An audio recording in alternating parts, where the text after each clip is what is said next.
हमारे भाई रितेश पांडे जी जो प्राइवेट रेजुलेशन जिन्होंने यहाँ पेश किया उसके ऊपर आपने मुझे बोलने का मौका दिया और बहुत महत्वपूर्ण मामला है साहब। संकल्प आंगनबाड़ी कार्यकर्ताओं और आंगनबाड़ी सहायिकाओं हेतु कल्याणकारी उपाय।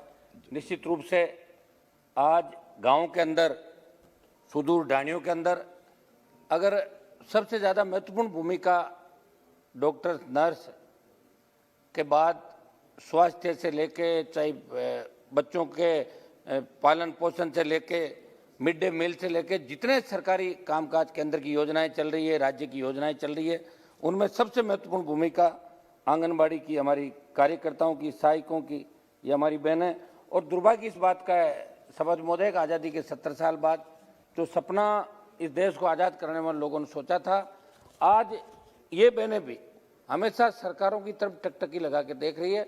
और चूंकि सारे लोग आज देश में दिल्ली की सरकार की ओर देख रहे हैं, क्योंकि स्टेट के पास ऐसी सुविधाएं भी नहीं होती। हमारे राजस्थान के अंदर तो हालात ये है कि वहाँ एक ही रट लगाई जाती है कि खजाना खाली है, 5 साल कुछ भी नहीं होगा। इसके जो भी आंदोलित लोग होते हैं उनको निकाल दिया जाता। बड़ा आंदोलन आंगनबाड़ी कार्य, ये तो एक बार तो पूरे खाली होंगे, मैं बताऊं आपको ना।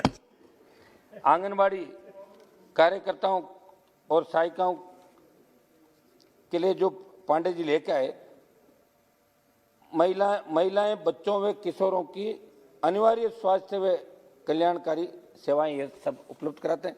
सभापति महोदय, निश्चित तौर पर ये जरूरी है कि इन्हें नियमित रोजगार मिले, स्थायी कार्मिक की तर्ज पर वेतन मिले। इस रेजुलेशन के माध्यम से चिंता करके देश के इस महत्वपूर्ण मुद्दे की तरफ सरकार का ध्यान आकर्षित किया, क्योंकि प्रधानमंत्री जी ने कुछ मानदेय इनका बढ़ाने का आदेश भी किया था, लेकिन वो बहुत कम था। समझ महोदय, अभी कोरोना काल के अंदर हमने देखा जब पूरा देश कोरोना से डर रहा था, लॉकडाउन भी चला लंबे समय से, लोग एक दूसरे के पास जाने से डरते थे, परिवार के अंदर भी लोग ऐसे रहते थे जैसे किसी को जानते भी नहीं। उस समय भी आंगनबाड़ी कार्यकर्ताओं की, सहायकों की और हमारे वहाँ आशा सहयोगिनियों के बीच बहुत बड़ा आंदोलन अभी राजस्थान के अंदर चला। उनकी भी बात मैं इनके साथ इसलिए जोड़ूंगा कि उनकी भी महत्वपूर्ण भूमिका स्वास्थ्य सेवाओं के अंदर होती है। बहुत बड़ा आंदोलन अभी भी वो लगातार राजधानी के अंदर कर रहे हैं। बहुत बड़ी महत्वपूर्ण भूमिका इन कोरोना काल के अंदर इनकी सेवा देखने को मिली और हर समय ये सेवा के लिए तत्पर रहते थे। अपने बच्चों को छोड़ के ये दूसरों की सेवा करने के लिए निकल पड़ते थे। सभापति महोदय, स्वास्थ्य विभाग के साथ साथ आंगनबाड़ी कार्यकर्ता, सहायिका व आशा वर्कर ने जिम्मेदारी से कोरोना काल के अंदर अपना काम किया। अभी राजस्थान में बहुत बड़ा आंदोलन इन्होंने चलाया। इनकी प्रमुख मांगे थी कि इनको संविदा से हटा के नियमित किया जाए, और कई लोग तो संविदा कर्मी भी नहीं है, चाहे जब इनको निकाल देता है महिला बाल विकास विभाग या आशा सहयोगियों को मेडिकल हेल्थ, चाहे जब इनको फ्री कर देते हैं, एक जांच के बहाने गए और अगर मान लो सरपंच है या किसी नेता से पट्टी नहीं बैठती है तो उनको घर भेज दिया जाता है। तो सभापति महोदय, ये इनके कल्याण को लेके जो चिंता सदन के अंदर की, मेरे से पूर्व हमारे सांसद ने सारी बात विस्तार से आपको बताई। अभी लोकसभा में एक सवाल के जवाब में महिला एवं बाल विकास मंत्री जो यहाँ बिराजी हैं ने बताया कि 1/10/2018 से आंगनबाड़ी कार्यकर्ताओं का मानदेय 3000 से बढ़ाकर 4500 रुपये, सहायिका का मानदेय 1500 से बढ़ाकर 2250 प्रति माह किया है।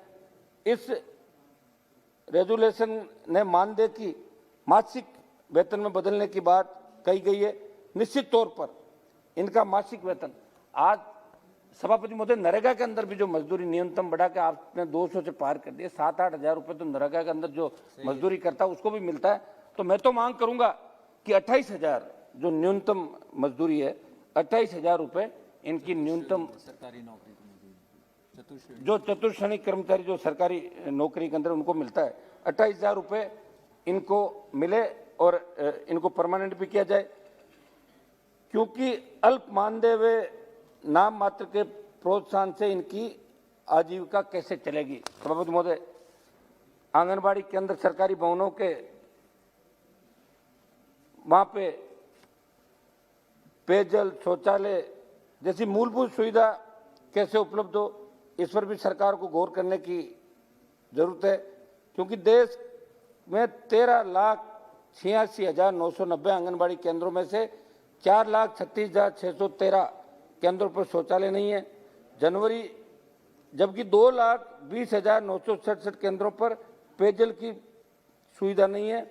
वे 3,58,446 केंद्र किराए के भवन में चल रहे हैं। सभापति महोदय, इसके अंदर हम लोग भी हमारी तरफ से प्रयास कर रहे हैं। सांसद, विधायक और जो भी जनप्रतिनिधि वो भी हमारे कोष से समय समय पर पैसा देके आंगनबाड़ी पक्के केंद्र बना रहे हैं। लेकिन 2 साल के लिए हमारा तो आपने इलाज कर ही दिया कि सांसद के पास बजट ही नहीं, तो कहाँ से करेंगे। हमें तो लोग बुलाएंगे नहीं। आप देखना कार्यक्रमों के अंदर लोग कहते हैं कि एमपी साहब आप क्या करोगे आके, आपके पास बजट तो नहीं, घोषणा नहीं कर सकते, एमएलए को बुलाएंगे। तो इसमें भी साथ साथ ये भी ध्यान आप लगातार रखें। भारत सरकार के अनुसार राजस्थान की मैं बात करूं, सभापति महोदय, 61,974 क्रियाशील आंगनबाड़ी केंद्रों में 32,527 आंगनबाड़ी केंद्रों पर ही शौचालय व 48,949 केंद्रों पर पेयजल की व्यवस्था है। इस पर केंद्र सरकार ध्यान दें। सभापति महोदय, 1-2 लास्ट के मेरे, आंगनबाड़ी कार्यकर्ता, सहायिका व आशा सहयोगिनियों को स्थायी कार्मिक की तर्ज पर वेतन दिया जाए। आशा सहयोगिनियों का भी साथ ही मैं जोड़ देता हूं साहब, शामिल ही करीब करीब एक जैसा ही काम है सबका। आशा सहयोगिनियों ने वेतन बढ़ोतरी व नियमित करने की मांग के लिए आंदोलन किया। राजस्थान में इन्हें मात्र 2324 रुपये प्रति माह मानदेय मिलता है। इसे बढ़ाया जाए। इन पर एक विभाग के अपने ही इनको रखना चाहिए, क्योंकि शिक्षा, चिकित्सा, महिला तथा बाल विकास विभाग के कार्य करवाए जाते हैं। समझ, सबसे बड़ा दुर्भाग्य इस बात का है कि जब ये आंदोलन करती महिलाएं, पिछले 15 साल के अंदर कई महिलाओं पे मुकदमे दर्ज किए गए। आज इन पे आंगनबाड़ी कार्यकर्ताओं पे, सहायिकाओं पे उनको जेल भी भेजा गया। तो मैं, वो तो राजस्थान सरकार मुकदमे वापस लेती है, मुझे राजस्थान का अनुभव है, लेकिन मैं केंद्र सरकार से ये भी अपील करूंगा कि ऐसे मामलों में जितने भी मुकदमे इनके खिलाफ छोटी धाराओं के अंदर दर्ज है वो सब वापस लें, केंद्र निर्देशित करें, इनको परमानेंट करें, क्योंकि ये वो कड़ी है जो देश के अंतिम छोर पे बैठे व्यक्ति को भी सुख सुविधा दिलाने का प्रयास करती है, काम करती है। गरीब से गरीब व्यक्ति को भी ये जाके सरकारी सुविधाओं का लाभ, आज आपको किसी भी चीज़ की आवश्यकता हो तो आप वहाँ बैठा जिले का जो ग्राम सेवक पटवारी है वो भी इनसे ही बात करके कहेगा, जनगणना हो चाहे दूसरा काम हो, क्या बताओ सरकारी सेवाओं के अंदर गिनती करनी हो, कौन सा पैसा पहुंचा कि नहीं पहुंचा, नरेगा का हो, हर व्यक्ति इन पर ही निर्भर करता है कि आप जाओ और हमें लिख के दो। तो इतना बड़ा लोड इनके ऊपर है। तो मैं सरकार से मांग करता हूं कि जो हमारे पांडे जी इनके कल्याण के बारे में सोच रहे हैं, इस पर सरकार संवेदनशीलता से बड़ा कदम उठाए।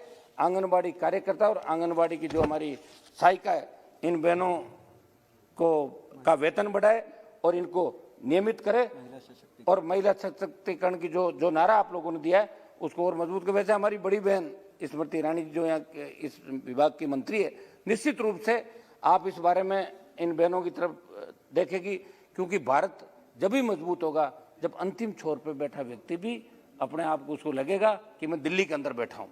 जैसलमेर के धोरे से लेके और कन्याकुमारी तक का व्यक्ति ये सोचे कि दिल्ली दूर नहीं। ये जब होगा जब प्रत्येक व्यक्ति को अपने बच्चों को पढ़ाने के लिए अच्छे स्कूल मिलेंगे, अच्छा पौष्टिक खाने को मिलेगा, अच्छा पहनने को मिलेगा, रहने को अच्छा मकान मिलेगा। ये इस दौर से गुजर रहे हैं, इनकी सुनने वाला कोई नहीं है। तो मैं धन्यवाद दूंगा पांडे जी को कि इनकी इतनी बड़ी चिंता करी, और पूरा सदन इन आंगनबाड़ी की, हमारी बहनों की चिंता करता रहा। आप खुद भी हमेशा चिंता करते रहते हो। हमारे जगदम्बिका पाल जी जो उत्तर प्रदेश के पूर्व मुख्यमंत्री हैं, वो जमाने में जो यूनिवर्सिटी कॉलेज में पढ़ता था, और एक फिल्म भी देखी थी मैंने, एक दिन के मुख्यमंत्री की, वो एक दिन के मुख्यमंत्री सीएम साहब को देख के याद आता है मुझे। तो ये हमेशा इसके लिए बड़े आंदोलित रहते हैं। तो हमारी सबकी भावनाओं को ध्यान में रखते हुए इन बहनों के लिए कुछ न कुछ अच्छा काम प्रधानमंत्री जी करे, ये मेरा निवेदन है। धन्यवाद।